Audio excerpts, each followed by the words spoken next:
So Matt, what is your story? Ooh, loaded question and loads of fun. Okay, so we'll start with my dad. Um, he's not or was not a bad father. He was the best father in his ability. Um, but because of a previous marriage, he already had two kids. He knew how to parent, whatever.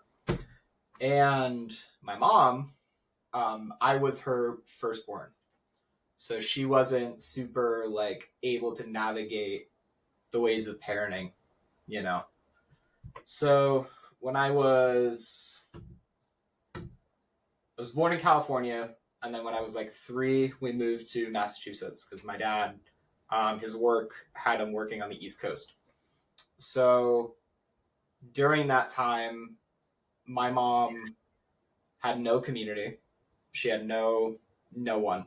Essentially, she had at this point two really unruly kids because I have a brother. We're boys. We are Sure. rowdy.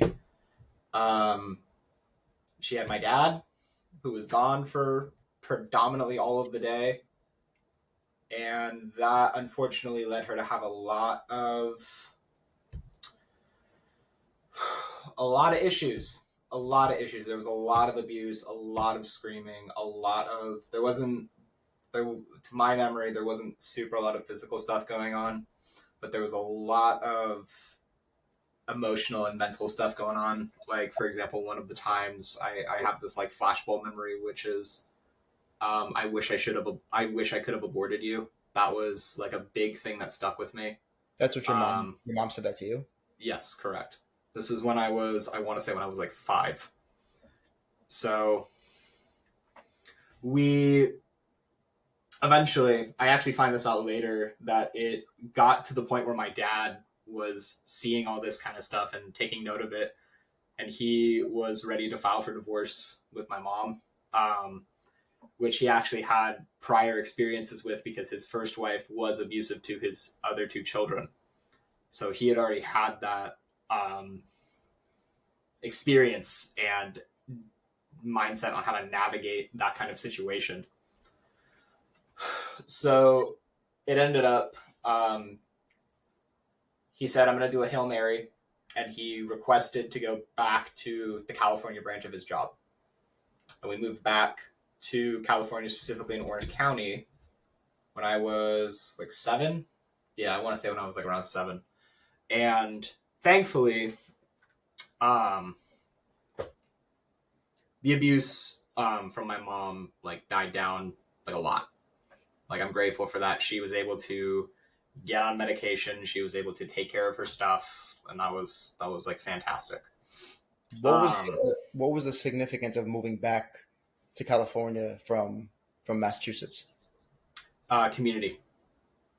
My mom, like I said, my mom had zero community out there. She lived in California through when her and my dad met. It was like 1993, 1994, I want to say. No, it couldn't have been. No, it was like 96. Yeah, I think it was like 96. And they had actually, this is like so bad. My dad was her boss, and they kind of had like that, like, forbidden lovers, like kind of thing at the office. Sure, yeah. So eventually, I want to say in 97, they got married. So they had lived in California from, I think when my mom moved there in like 94. My dad had always lived out there. So she had been in California for a significant amount of time. And she had people, she had a community, she had her church, she had like all of it. Um, so when you move out of that kind of place, especially like, everyone talks about like, how hard it is for like the kids to move and how hard it is for them to move schools, but no one really talks about it when you're, in your mid 30s or early 40s, and you move out of a place where you have like your entire support system, and that just crumbles immediately. You have to Yes, start from it. over again from scratch, and especially as you get older, it's extremely hard to make friends. So the significance of that was she was brought back to her community. So your dad pretty much gave up his professional life over there on the East Coast. Yes, to give Correct. back to your mom. Okay, Correct. Yeah, he loved my mom. He loved her. I could tell. And yeah, he was a good dude. But we'll get to that. Um, so yeah, at this point I'm like 7 and I'm more unruly than a lot of the other 7-year-olds. So my mom takes me to our PCP and he's like, "Oh, he has ADHD," and I am immediately put on medication at 7. So that was. I mean, they were right. I'm not gonna lie, they were right. Like, I do indeed have ADHD, but I was put on such a high dose of medication, dude. I was maybe like I was kind of like a runt when I was a kid. I was like maybe 2.5 something feet tall when I was like in 3rd and 4th grade. So I was like a short little kid. And I want to say on like 15 milligrams of Ritalin at that point, That's a lot for that. which, Right? oh yeah, oh yeah, that is like, I take now at 26, I'm like almost 5'8", and I take like 30.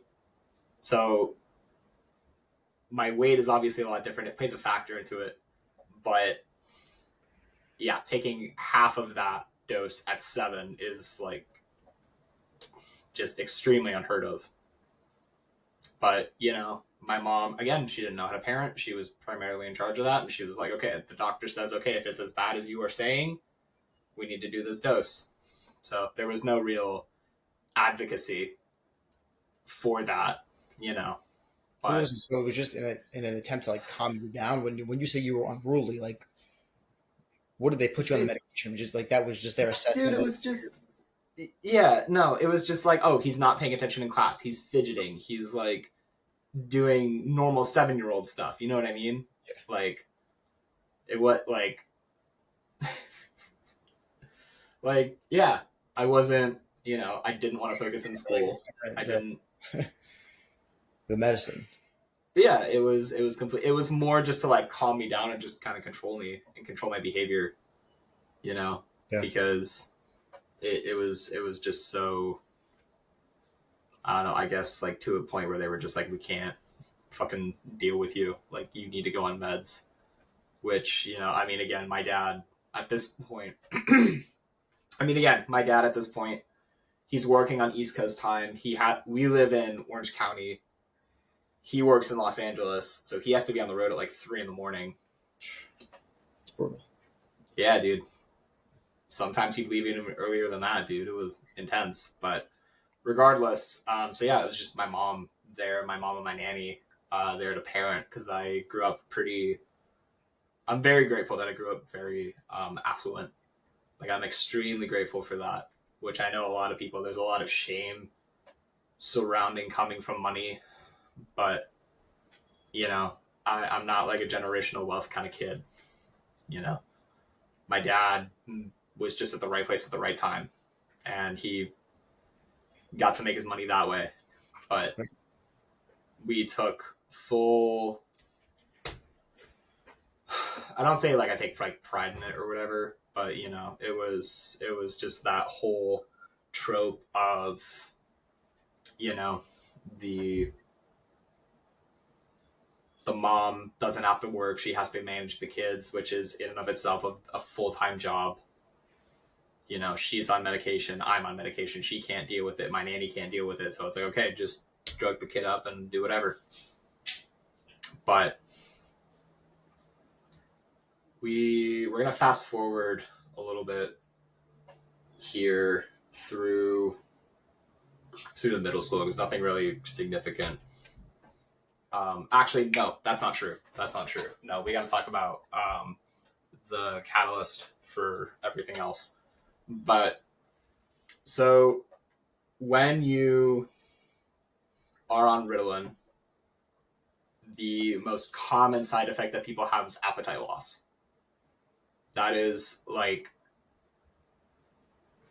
a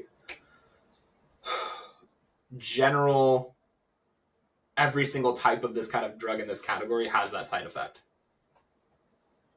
Appetite loss. And yes, appetite loss. That's true. It's Yeah. literally an appetite suppressant because you're just on so much stimuli that you're just like you just can't eat. It's a stimulant.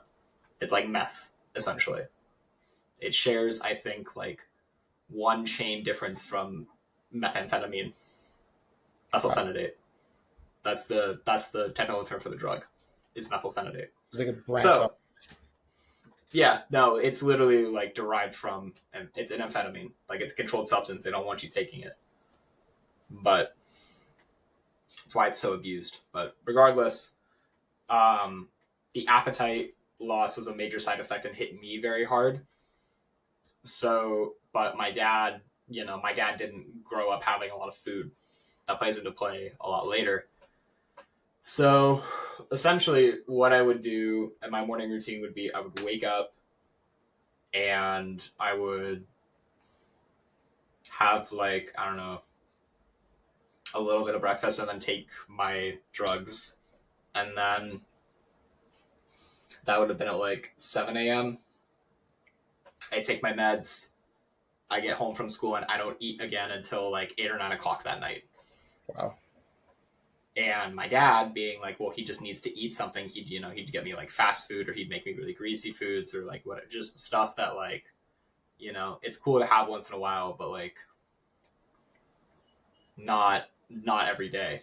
Right. So with all of that being said, I looked like emaciated. Like I could literally run.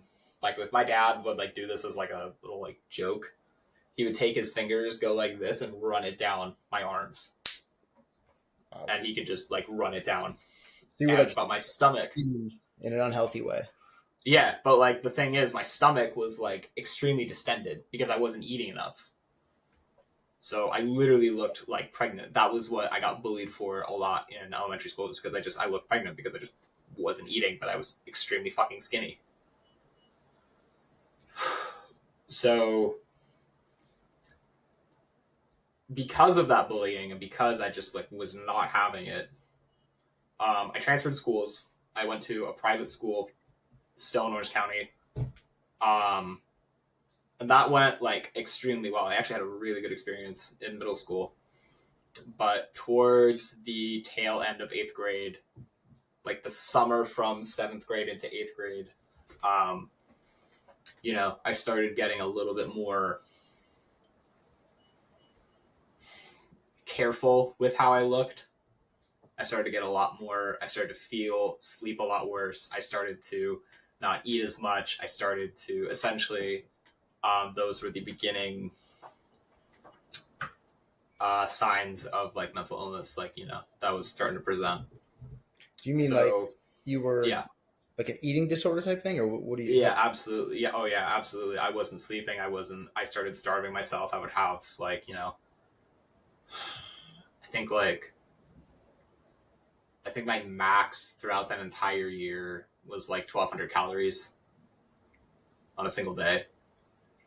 But I'd be running and like, like 3 or 4 miles a day. So was this because this stemmed from like the bullying back then, where Oh, yeah. these kids in your Oh, hood yeah. you look pregnant, or Oh, was yeah, this, dude. Yeah. No, it stemmed from that. I just felt disgusting. I felt like I didn't want to look like that, you know? So I just stopped eating. so it was I like stopped. if somebody?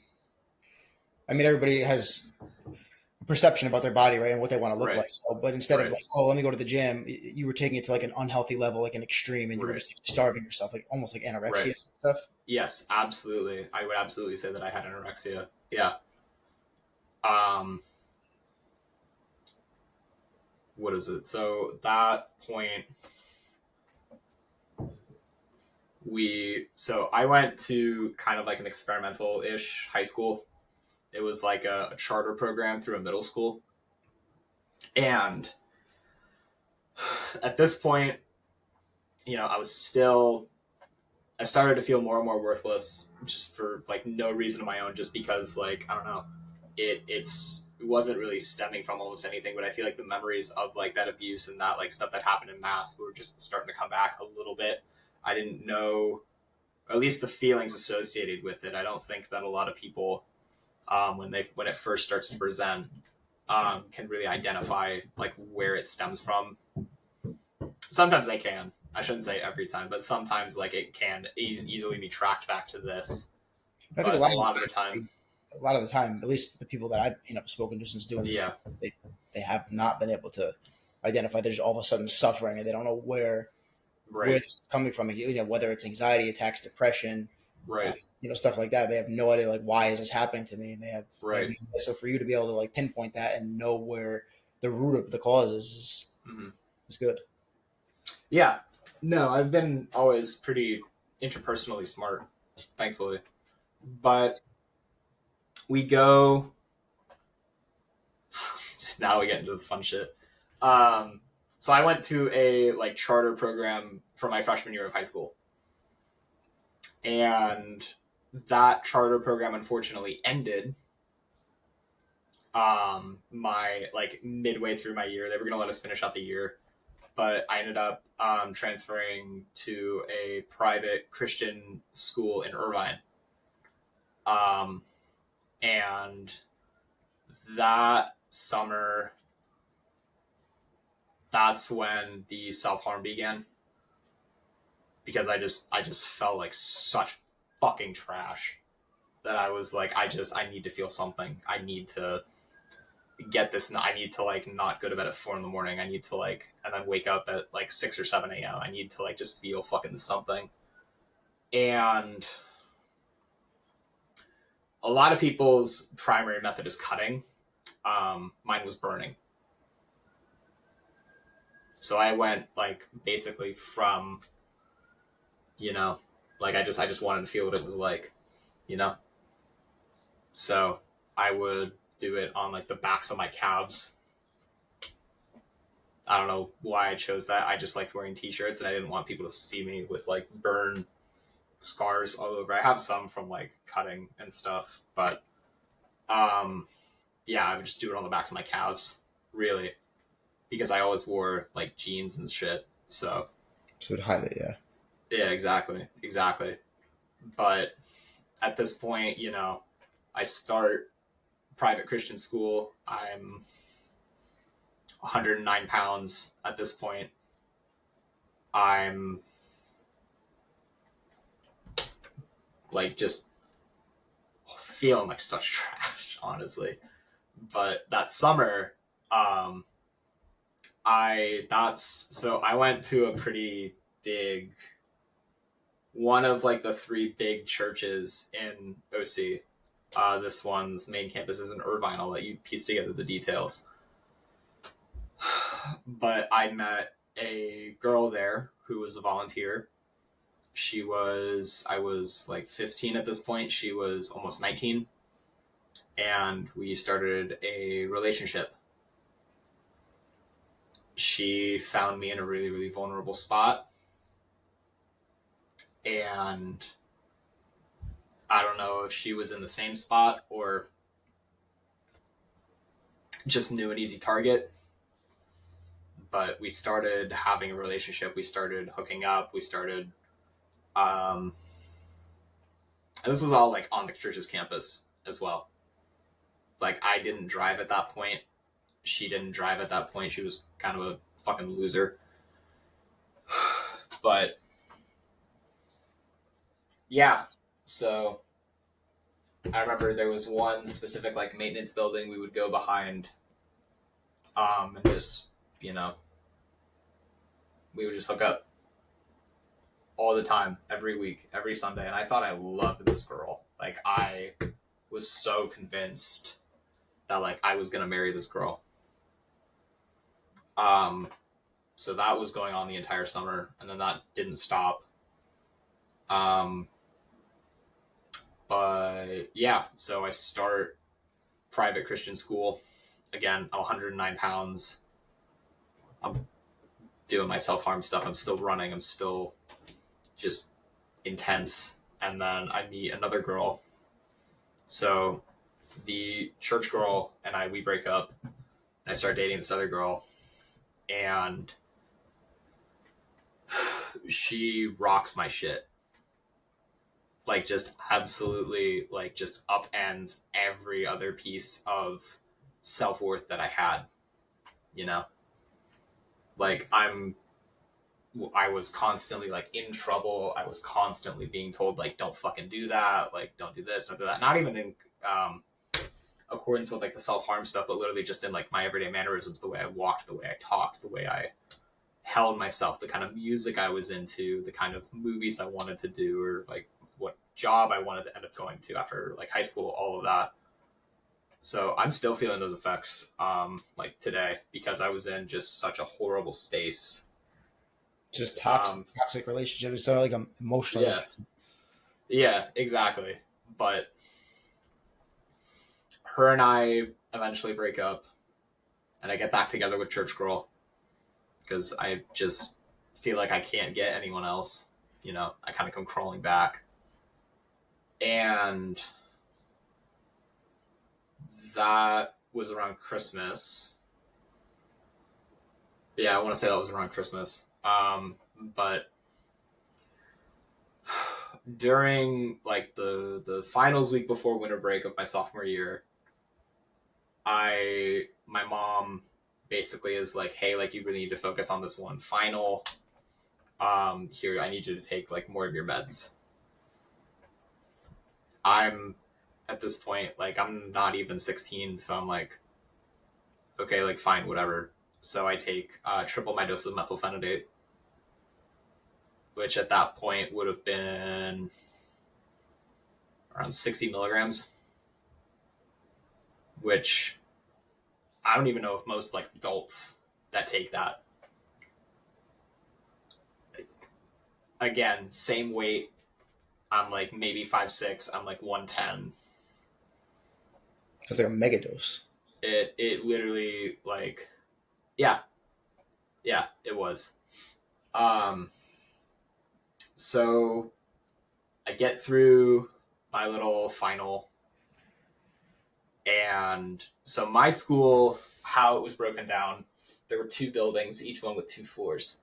There was a bridge in between the two floors on the second story, and I started feeling every emotion that a human can all in the span of like probably about 25 seconds. I went from extreme joy. I went from like extreme joy to extreme sadness to anger to lust to rage to everything that a human can experience to the extreme When in you all about like is that 45 seconds. when you took this high dose of medication? Correct. Correct. Same day, hours later. And I got up. I was like, I finished, the class got out, and I got onto that bridge, and I was like, I can't fucking take this. I cannot. I cannot take this. Um, so eventually, obviously, I was talked down. Um, I was like this close to just trying to land on my head because the height wasn't, it wasn't super tall. I maybe would have broken a leg, but I was trying to go like head first so I could crack my skull, break my neck, whatever. Um, that was the plan anyway. But yeah, so I get talked down and I get a psych eval from a psychiatrist, and they diagnosed me with bipolar 2. And I'm put on more meds. So that was fun. So now you're on That top. You're was really, on antidepressants on top of the Ritalin, or right. Atypical antipsychotics, which is a different class of stuff, but it essentially functions like the same way. Um, but in any case, a combination of. but yeah, it's still a cocktail, Yeah. right? It's still a cocktail of meds. Yeah, exactly. But at that point, you know, I come back. Um, and I forgot. I'm so sorry. I like have to backtrack a little bit. So I I'm bi. I found that out about myself when I was like 14, 13. And I was just like, I just don't give a shit. Like, I don't care who knows. I don't care that, this Christian school that I'm going to is very Lutheran and very indoctrinated with like the anti-gay stuff and the homophobia and like all that. So I just didn't care who knew at that point. And I got pretty nasty looks as well. But like that's kind of like the whole thing of when you're entrenched in that community and then you come out as a certain way. It's like you can't help it, especially being a kid, you know. Well, But everybody around you was in that, it was that Christian mindset, right? So that's right, not traditionally accepting of right, anything other than especially the Lutheran doctrine. okay. They, I don't want to offend anyone that's like listening to this, but the Lutheran faith is very much fire and brimstone. That's its degree of separation from most of the other Protestant branches of Christianity. It's very much you are a filthy, dirty sinner and you will die and go to hell without God. You take a kid who's inches away of killing himself almost every day and you throw that in his face every single day. It's like Adds to the beatdown. it does exponentially. So in But every facet of your life, you're being told that you're not right right, enough. You're not right. normal. I'm not perfect. I'm not this. I'm not that. Whatever. On top of it, you're going to hell. Right. You're Exactly. Because I kiss men. right. Ooh, scary. But so regardless, because I didn't really give a shit who I came out to, I talked with one of the teachers there, which is a big mistake on my part. This is pre those finals. This is like pre that suicide attempt. And he just basically was like, I thought he was like, I thought I could trust him. Honestly, that's like the main takeaway is I thought I could trust him, and he was just basically giving me advice like, okay, like, don't make a big show about it. Don't like do this. Don't do that. Like, just keep it on the low. You'll be fine. But I come back from winter break, and two kids in my class who like I barely know, they're like, hey, they come up to me and they're like, hey, did you try to kill yourself like before winter break? Neither of them were on campus at the time. So I was like, because the campus was like almost empty at that point when I tried to have that attempt. And I Told just everybody. basically go, what? So he told. He told a class. This is a school psychologist, by the way, as well. Does that even So work for him to tell that information? we're getting there. Don't worry, we're getting there. But yeah, so he told a class of people to not be friends with me because I had tried to kill myself on campus. And they basically come up to me and they're like, hey, did you try to kill yourself? And I'm like, how the fuck do you know that? And they were like, oh, well, this teacher told us. And I was like, oh, cool, great, wonderful. So I go home. I tell my parents. And I don't hear anything about it for like a week.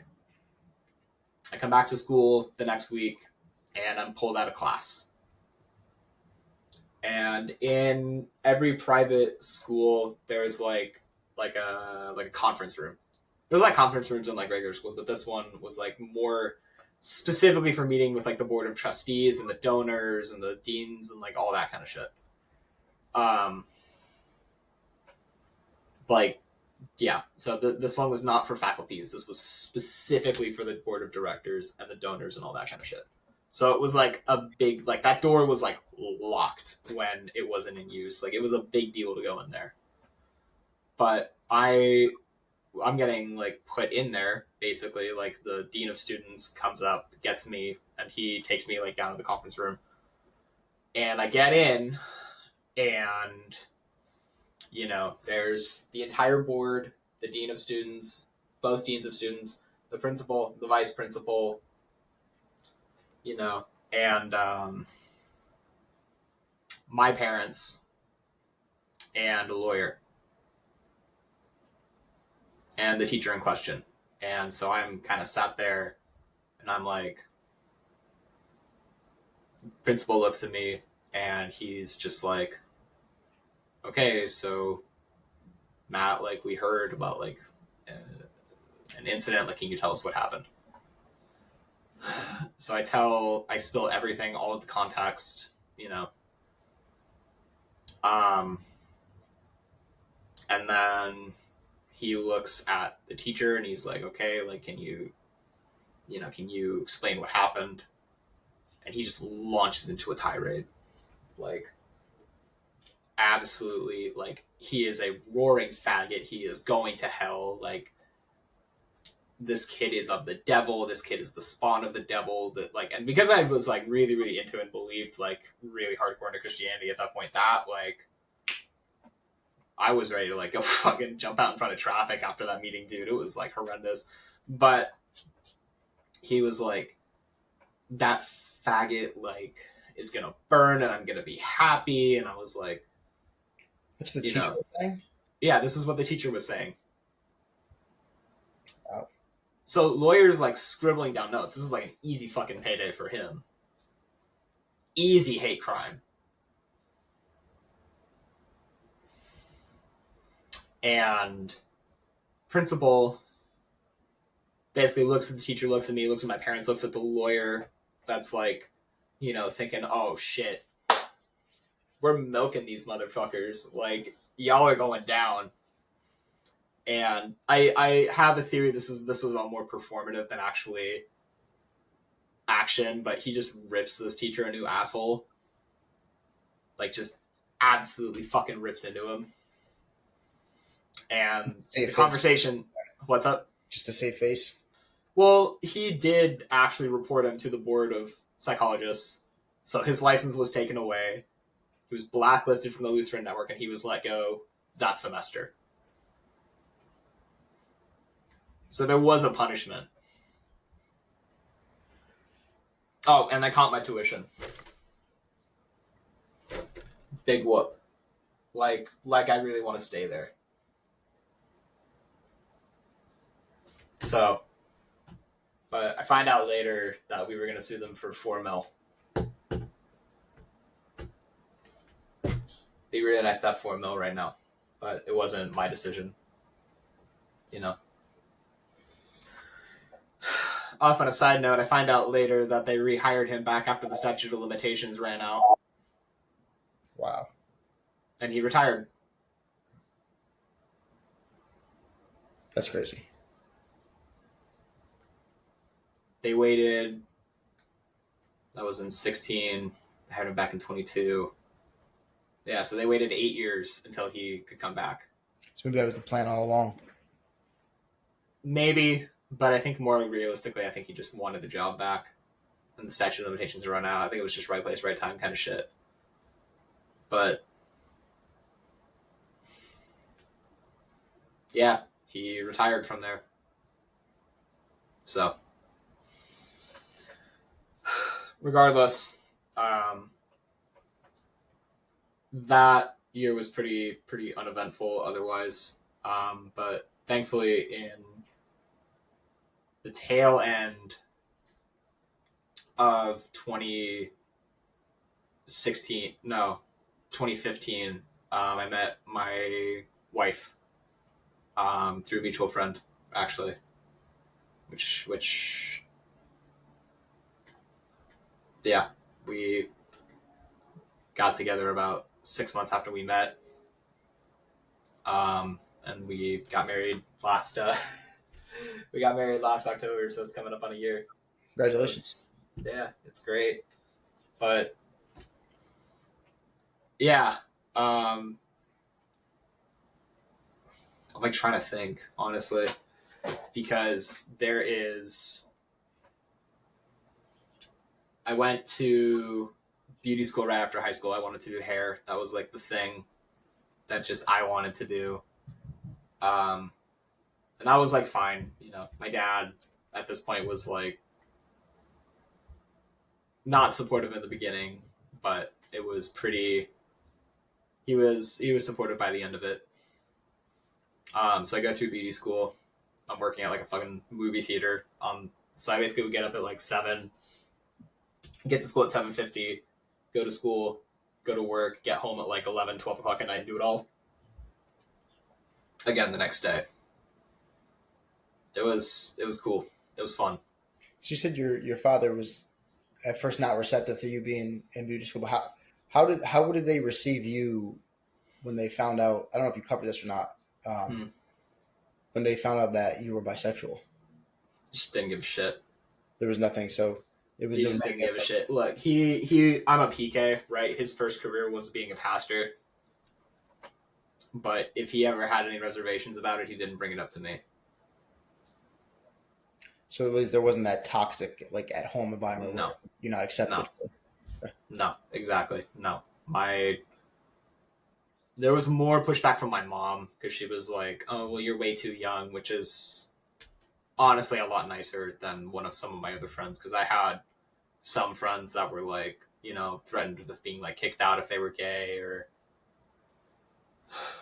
like having like school taken away from them or their college taken away from them or just getting kicked out of the house at like 16, 17 years old if they were gay. Yeah, so I go through beauty school and I get my first like actual job in a place called the Darrow Ranch, which is really high end, like really like there's a lot of money there. There's a lot of money. But if you're not familiar with how like the hair world works, if you want to start at like a really nice salon, you have to do what's called assisting. It's essentially like an apprenticeship. You're just doing the bitch work for whoever needs you. And and my first boss was this girl named Christina, and Christina is probably one of the worst people that I have ever worked for, like in my entire working career. Constantly talking down to me, constantly critiquing me, constantly saying like, why aren't you good enough like this? Why aren't you doing this? Why aren't you doing that? Like, not the typical like, and I'm not like a lazy worker or whatever. But I remember one day, this is like 6 or 7 months in, I'm just like sweeping up and I just make like a joke of like, oh, nothing I do is good enough for you, haha. She like turns to me like dead in the face and goes, no, like it's not. You're only ever gonna be an assistant here. You'll like never have a chair at the salon. Like if you think you do, you're joking. So that was great. That was great to hear from this like massively successful heart salon owner as like a 19-year-old kid. You know, that's cool. That's cool. I quit that job about 2 months later. That was like late December. Okay, so yeah, so I quit that job in like February, and then in March, my wife and I got engaged, and about a month after that, my dad passes away. This is in April of 2019, and I took it real hard. I took it real hard. I stopped. I was starting to sink again. I like I stopped shaving. I stopped caring what I ate about. I stopped caring about what I ate. I let my hair grow like crazy long. I wouldn't like do things with people. I would just sit there and eat and just mope. Just depressed. Yeah, exactly. exactly. Um, I finally had a little breakthrough moment of like, okay, like I just got to get back to work. I just got to keep doing what I'm doing. And I got my first job actually cutting hair in February of 2020, Right before COVID. right before COVID. So I had about a month before the world shut down. And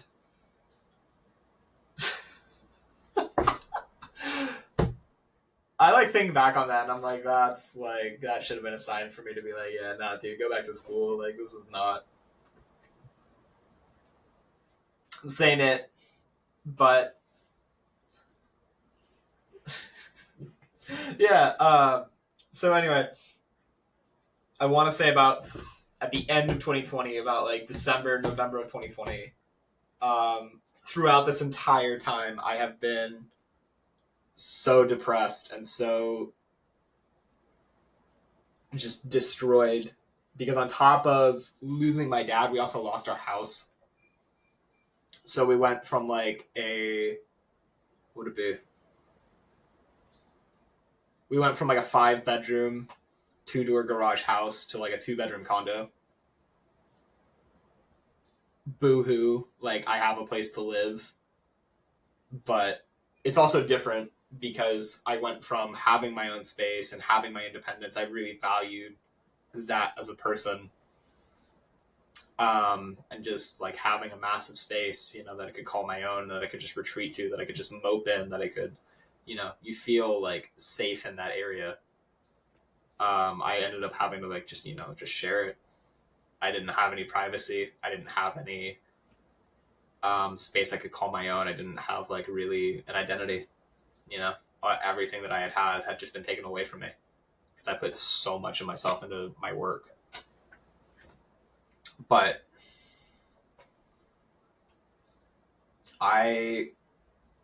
this is November of 2020. I'm talking more and more to my like about quitting my job. I'm talking a little bit too much about killing myself, making just enough of a joke about taking my own life. One day, I'm driving, and a guy pulls out in front of me as I'm going through a green light, and I T-bone him. And all of a sudden, I'm out. I'm in mission mode. I get this guy. There's a off-duty fireman. Him and I were trying to get this guy out of the car.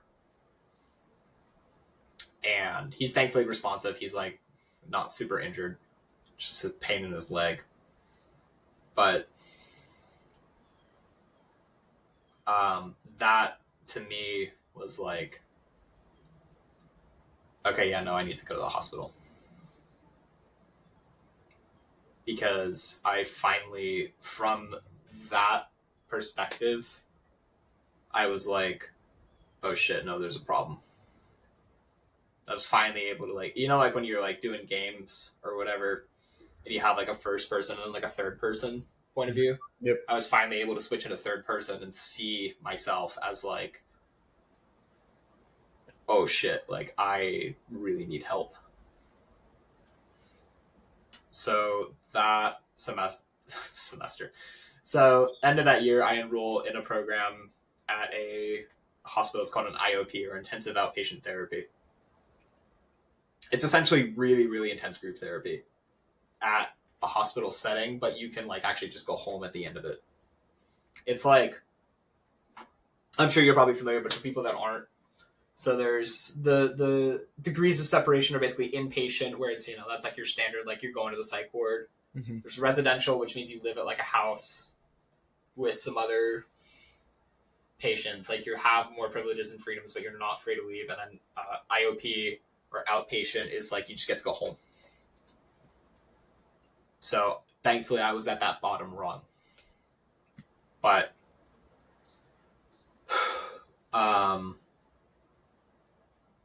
regardless, regardless, I did the work. I did my shit.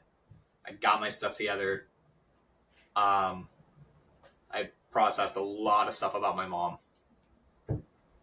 Like, we had a lot of solo. So, like, when you're an IOP, you get like a solo therapist. They meet with you once a week.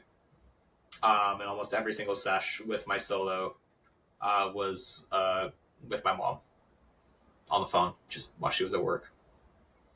Because right after my dad died, my mom just went back to work. And I was like, how the fuck can you do that? Like, your husband just passed away.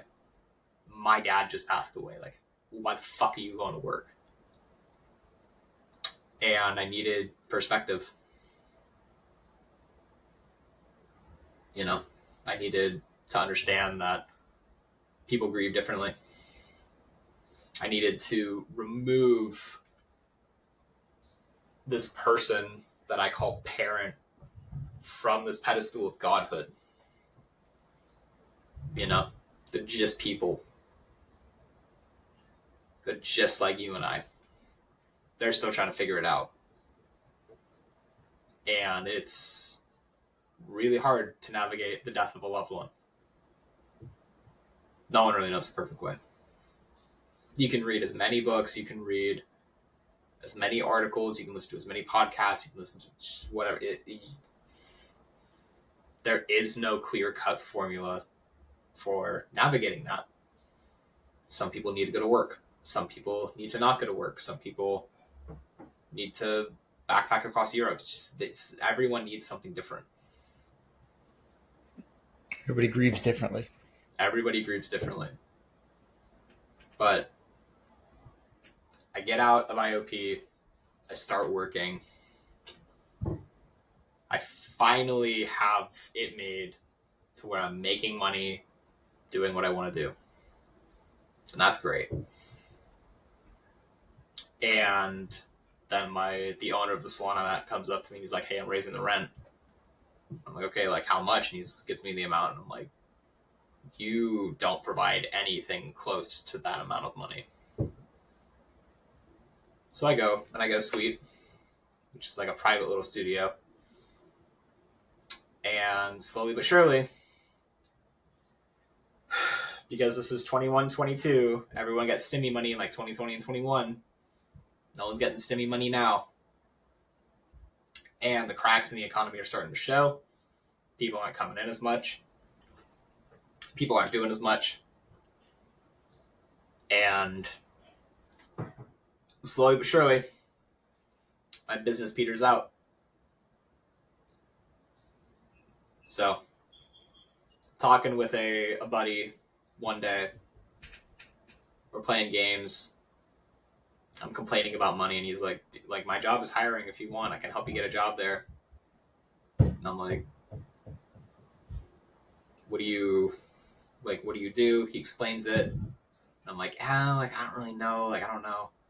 But, I checked my bank account like a week or two later, and I'm like, nah, we're going to give this a try. I'm like, no, we're giving what he does a try. And I've been there 2 years. Helped me get married, helped me move out. I'm going back to school to pursue it further, So, there's not really a super, everything wrapped up in a little bow ending. But I'm happier. Yeah, well, I mean, that experience, I think the entire, the entire experience that you went through, going through all those terrible and dark times, are a testament to who you are today, and the fact that you're able to look back on that and like use those experiences and sit with them and identify them and then come forward and kind of bring this information forward and try to help others is like one of the most honorable things you could probably do. So I'm sure everybody watching this will thank you. And I'm sure there are hundreds of people that can relate to you and what you've gone through in their own way. It's just decency, my friend. I know that I'm very emotionally intelligent now. I'm in touch with myself. I meditate. I do all my shit. I know how to talk to myself. I know how to talk myself out of stuff. I know how to catch spirals. I know how to do all this kind of stuff. I know that there's a lot of people out there that don't. It's really unfortunate. Some people are just in worse places than others. Some people get off really lucky. Some people don't. It's just the luck of the draw and how we're born. But I see it as more like a duty to just be like, you know, you're not going through this alone. You're not doing this alone. Like, there are people out there that have gone through all of your similar stuff. You know, whether that helps you or not is, unfortunately, what you make of it. Just reach out to somebody.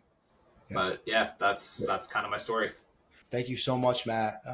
Your story was amazing, and really appreciate you sharing. I don't think it is, but I appreciate you having me coming on. Thanks so much. Yeah, bro. I'll talk to you later. Take care.